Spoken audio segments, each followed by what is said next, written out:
Juggan Kazim is a beautiful actress and famous host of old-time Pakistani dramas. She is now 40 years old, but she still looks smart, fit, and young.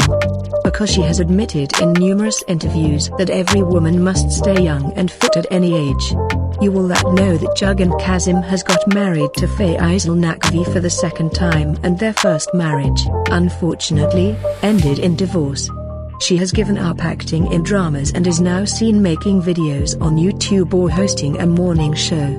Just 2 days ago, on October 9, 2020, Allah Almighty blessed Juggan Kazim and Faisal Naqvi with a daughter. Earlier, Juggan Kazim had 2 sons, both of whom are now growing up, and she has named her new daughter Sida Noor or Banu Naqvi. However, on her YouTube channel, Juggan Kazim had confirmed a few days ago that the child to be born in her house would be a daughter by the command of Allah, which she was eagerly waiting for.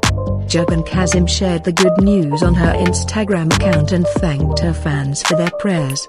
So let's take a look at some of their beautiful family pictures.